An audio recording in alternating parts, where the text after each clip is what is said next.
Should be live.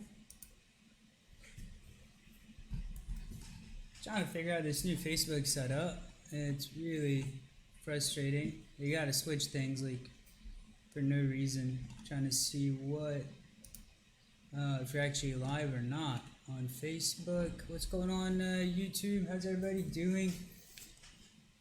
So you guys remember my last stream covering? I'm gonna start off with BTC today and cover Ether. And the stock market, right? I'd said that oil's drop was actually a bear trap, right? Especially with the S&P kind of gapping down a little bit on that first day after the drop. Now let's jump right into BTC, right?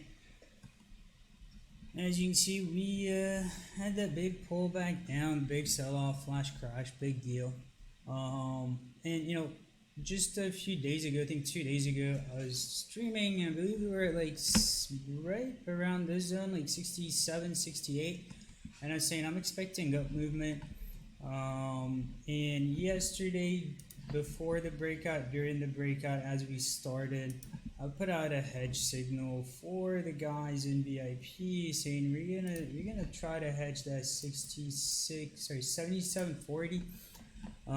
And that was our target for this breakout, right? We hedged the 30% here, right at 77.40, caught the wick, and now we're coming back down a little bit. On the way down, after that initial rejection, it said we're likely going to retest 74, and that was just based on phantom. So I'm going to remove all my indicator, all my drawings, receive the indicators, right? Just based on phantom's 15-minute. We were expecting to move down to 7,400. We got it this morning. Now, you know, what's next for BTC? What am I expecting? Based on price action here, it really reminds me of this price action back in this zone, right? I'm going to kind of center that so you guys can see it. Let's go maybe to 240. There we go. All right. So we had seen like a preliminary breakout, an early breakout, right? We saw one here too. What's going on with this? Here we go. We'd seen an early breakout, right? And then a sell-off, and then price retested, another sell-off, right? We saw another early breakout here. I'm just going to highlight them with these triangles. And I'll flip this guy upside down and do this, right? So we saw this move up, retracement, price revisited, another retracement, right? And we saw the same thing happen here, right? So price kind of tests this area, goes back up for a retest, a little bit of distribution, come back down and go back up. So I'm expecting price to go back into this zone, right? Back to 7,700 zone, back to 7,800 for a retest, right? Likely, you know, 1-2 pushes, maybe up and get a little consolidation up here before another retracement, right? And that's just the most logical thing that's going to happen is retest the highs and see if we can get them going on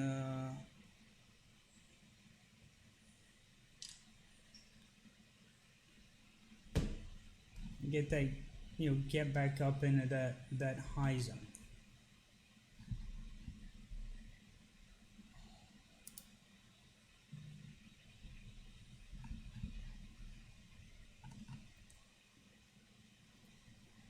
You guys have any questions over on, oh snap, I didn't click that go live button on Facebook, so they're gonna miss the BTC overview. Now, why am I still looking for a higher high? Well, if we look at our 61.8 retracement, which is something I've been talking about for a while, right, is another move back up to 78.90. You know, the 61.8 retracement just supports that, right? It supports that theory. Are we going to break down again and maybe test 7K before going back up? You know, I wouldn't bet on it. Back when we were here last stream, you know, based on what Phantom was saying, it said I expect the 68 level, right, this to hold. And if this was to fail, then I would stop out some of my longs and let my short hedge, you know, profit on the way down. That didn't happen. It ended up breaking up. And then also there's this descending broadening wedge up here. right? We had a descending broadening wedge, and that was just the target. The 77.40 was our target one for that wedge. So yeah, most ideally I want to see a retest to 7,900, 7,890 before, further move up. And at that point, I'd want to add to my head short just in case you're going to break down. But that 61.8 retracement, it's due, right? And I want to see it close above 79. Now, if you're talking about CME gaps, there's still a gap overhead. I believe it's at 91. So we might get like a big candle up to the zone, to that 91.30 zone, right? It's not a guarantee, but during this breakout yesterday, I was talking to our perma bears in Discord, and I'm saying, hey guys, we're gonna see some disbelief candles. They've just been in season, right? A lot of disbelief rallying happening right now. And yeah, so we do have that 9100 gap to fill, right? About 91.15. So that one's unfilled.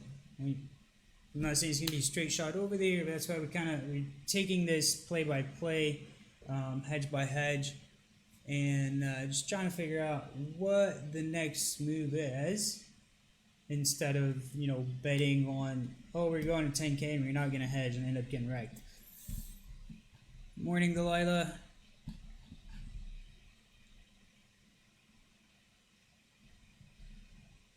Hey Abdul, we've been long since 68. We've got some longs from even lower. I wouldn't quite bet on 72 today. I'm thinking we're going back up, right? I highlighted BTC before clicking go live on Facebook, but I do think we're gonna see something like we saw over here. We had like a early breakout, price retested, early breakout, price retested, early breakout. I want to see a retest 7,800. Now there's still people that that were short from here, short from here. All the shorts have been stomped out. If you shorted any time after 79 and which is here, after the drop, you're underwater, right? And I think all this is just setting up bear traps. I'll talk about bear traps when I hop into the stock market here shortly. Let's hop in Ether, ETHUSD.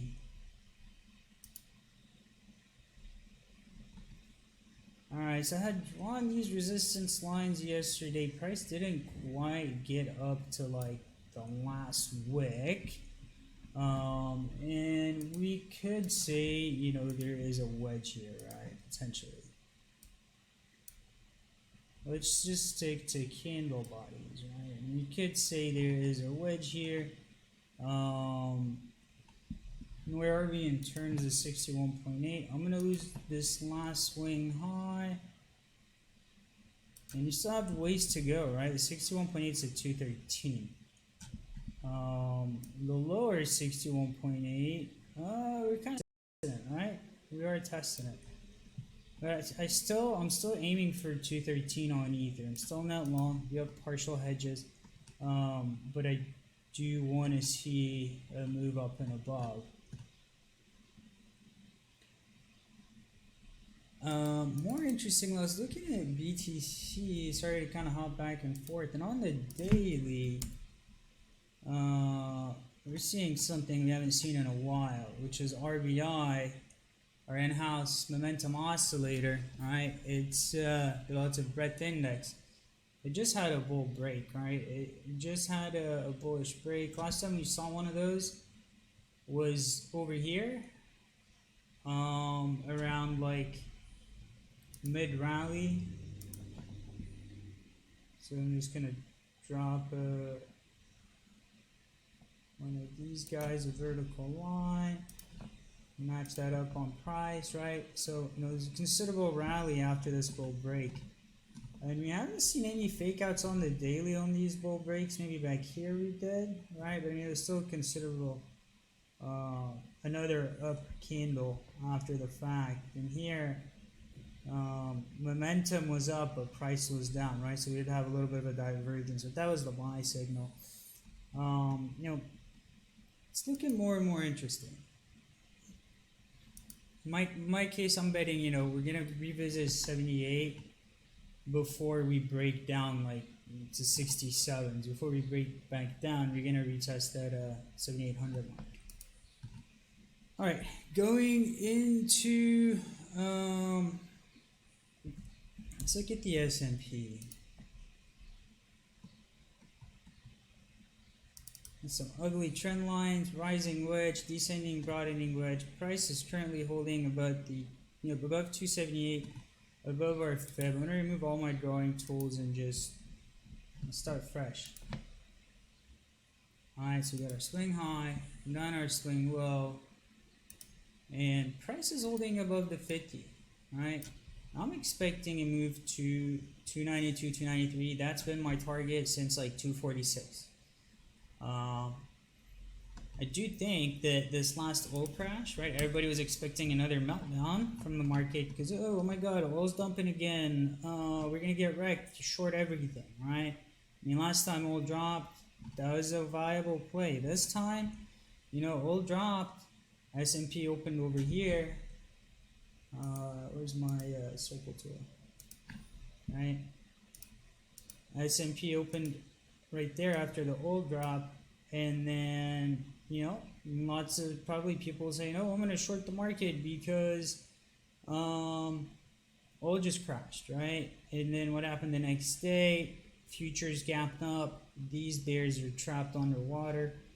And we had another sell-off. Futures gapped up again today. So I think we're going to see a series of like trapping, and then we're going to see something like this happen, right? Where the S&P gaps down, trades sideways for like a day or 2 days, and then futures pump overnight. All these guys are forced to cover higher, and it gives you a rally. All right, same thing over here. Just forced covering, guys.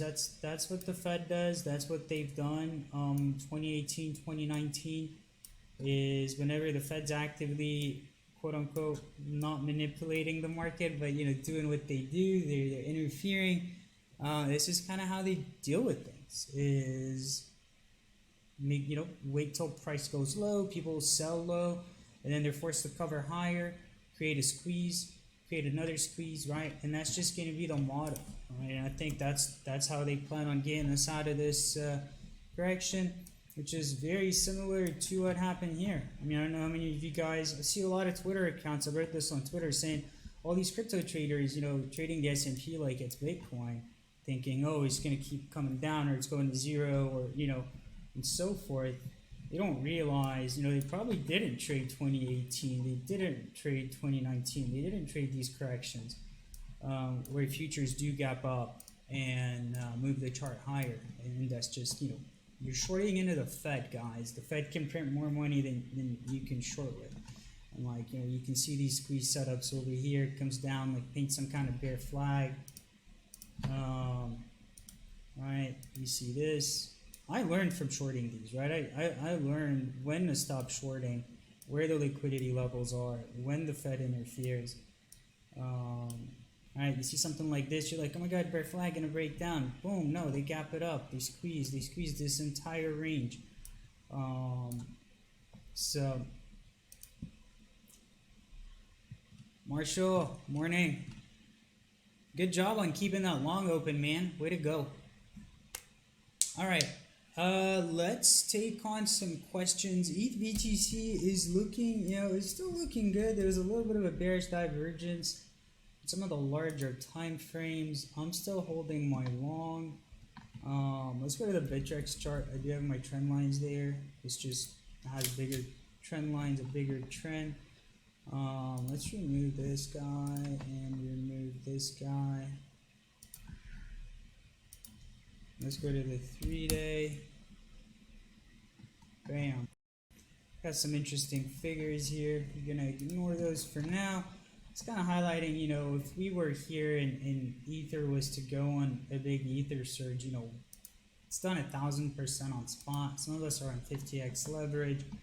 And throughout this period, right, throughout this is saying, guys, in terms of Ether BTC cycles, I think we're doing something like this. where it's going to follow a big move, and then we spotted the big falling wedge, right? And there's also a descending broadening wedge too. So we have like two cascading bullish formations or reversal formations.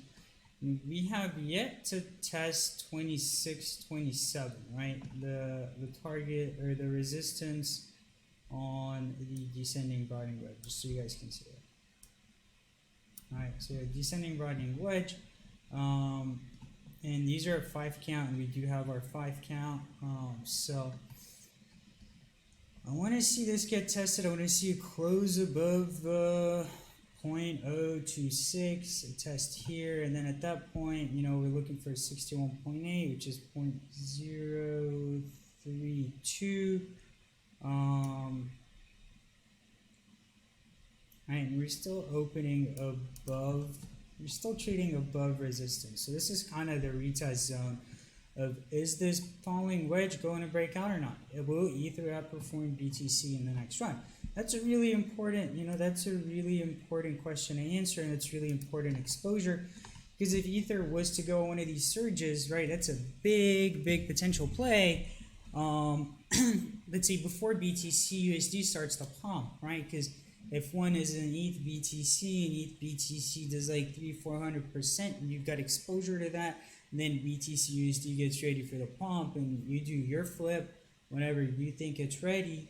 You know, you might maybe grow your BTC stash 50%, 100%. You know, who knows? We're on margin, and we're up like 1,000%, a little over 1,000%, because last buy zone was down here, and I'm expecting continuation.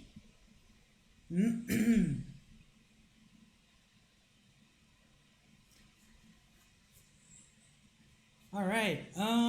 You guys got any questions for me? Facebook, YouTube?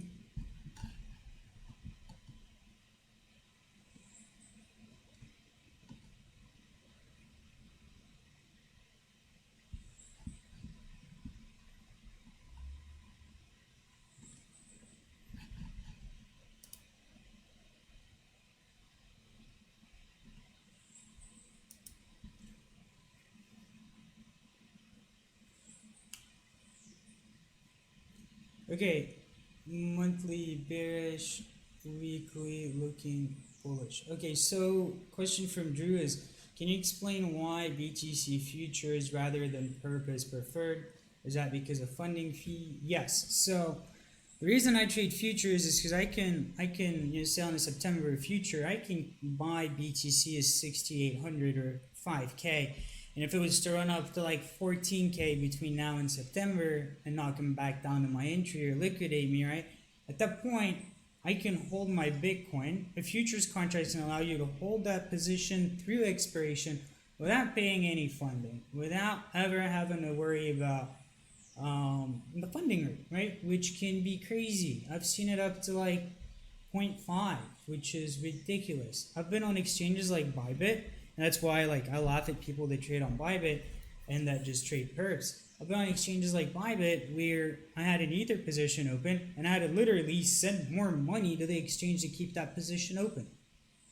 That's freaking child's play, man. Like, why would you ever pay to keep a position open?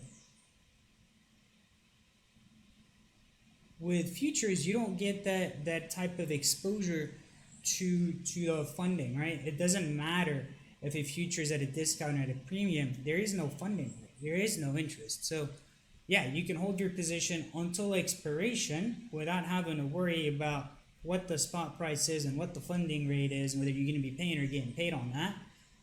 So yeah, if you know, if we're in for, let's say, a long move, and we think it's going to be a long move through, let's say, Q4 or Q3, and there's an incoming correction, we don't want to close that. We want to hedge a short on like a perpetual, because it's perpetual is for short-term moves, right?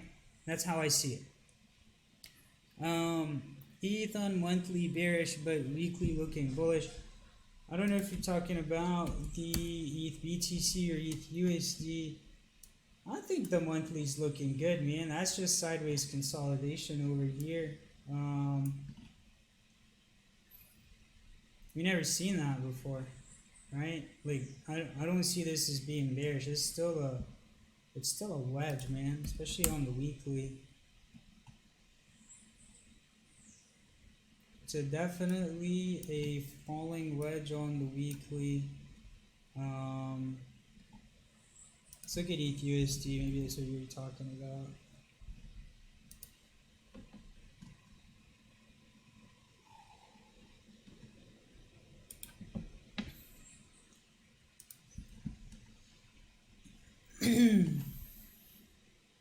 So I look at this weekly chart, right? And is there a pattern that I see? I think there is, man. I think the big picture is a descending, broadening wedge, right?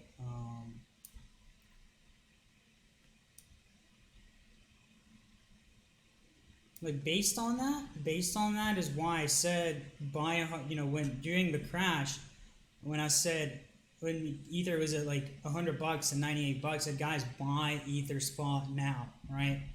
The reason I said that is because of the support line, right? Because I could kind of see this developing. And why was I looking for that? I was looking for that because of another chart, which I'm going to highlight now, which we only saw after the fact. We're not in this because it's not even on my radar because I think it's a freaking scam.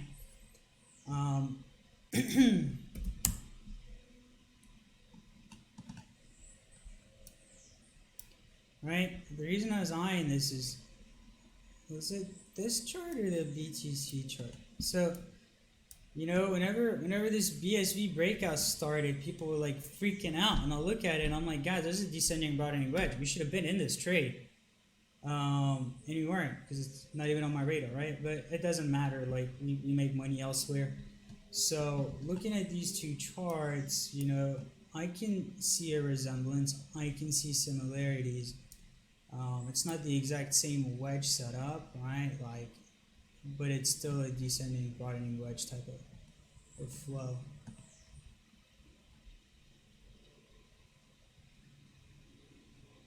Yeah, so I say, that is, if you were to trade oil, what one would you trade? So I posted a thing saying I'm not gonna touch USO until it hits $1.70, $1.98. I just don't see anything down here, man. Like, except for 198 in terms of liquidity. I think there's one more drop. Let's go to the daily. Maybe I'm wrong. No, yeah, so look at that. Just freaking red candles, man.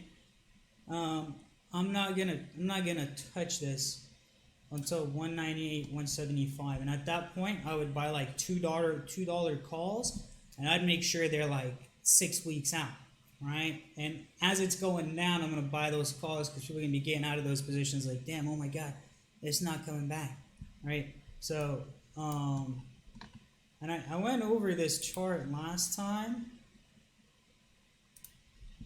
and what I was saying is there's really nothing here. Like, there's the 1.6, but in my eyes, the 1.6 is a continuation, right? This is a continuation bit, right?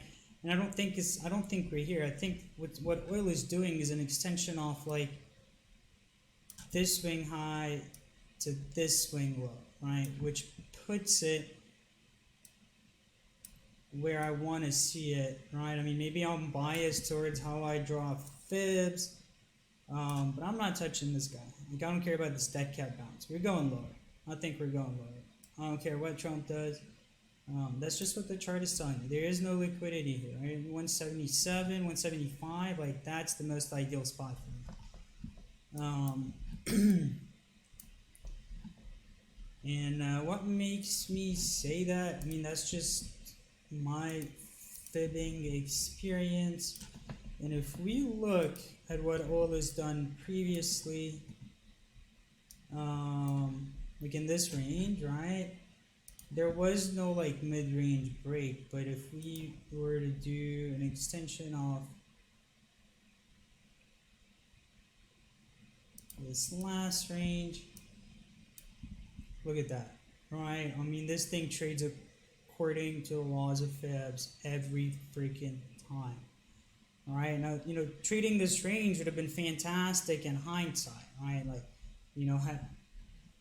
yeah, like buy calls here, buy there's not quite resistance there, but then calls here, puts here, calls here, puts, right? So, but when you see something like that happen in hindsight, all you have to do is figure out what it's doing now, and you can successfully trade it, right? This is just how markets work.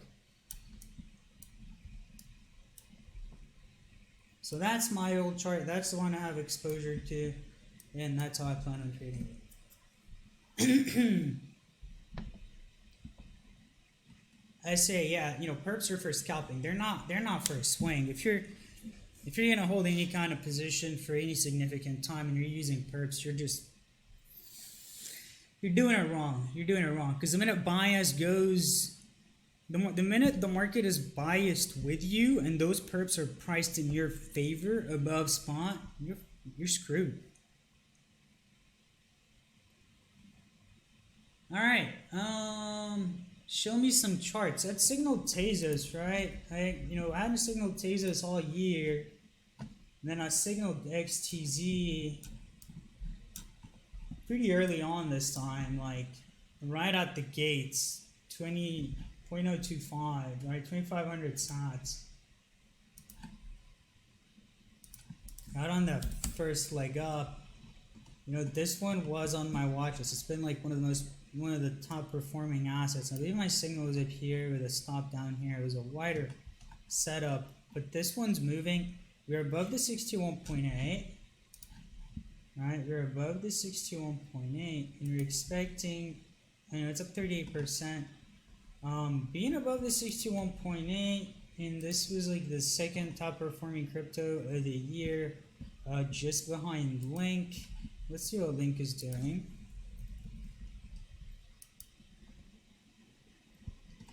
All right, Link's back at previous high. I was asked about it last stream. God damn it.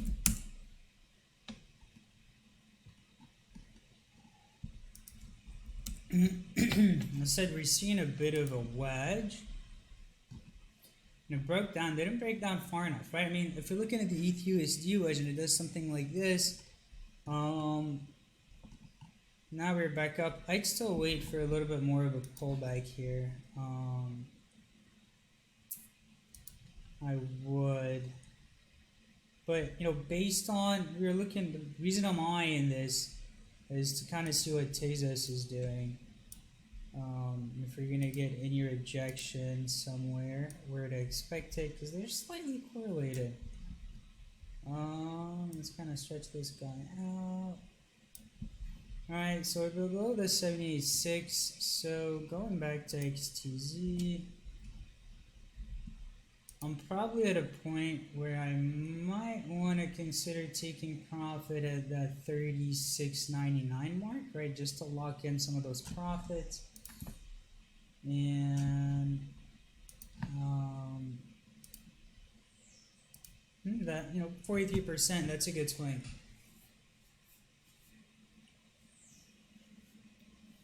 Let's look at XTZ USD, see if there's something else we can identify. This thing's raging. There's 61.8. I mean, these are all moving along with BTC, right? Getting close to the 61.8 mark. 61.8 is going to be at $2.80 mark, right? 283, 284. So it's almost there, 20 cents away.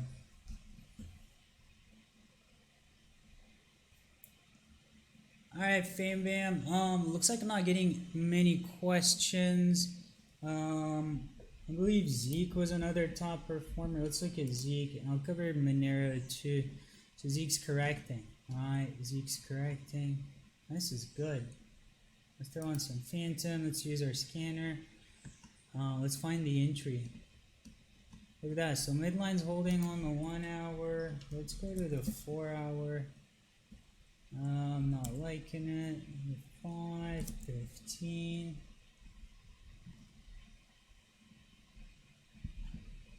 Let's use our Monarchs.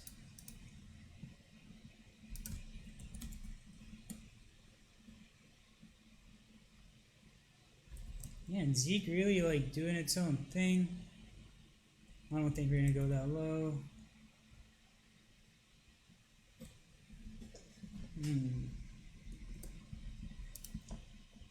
Alright, scratch that, stick in the fibs.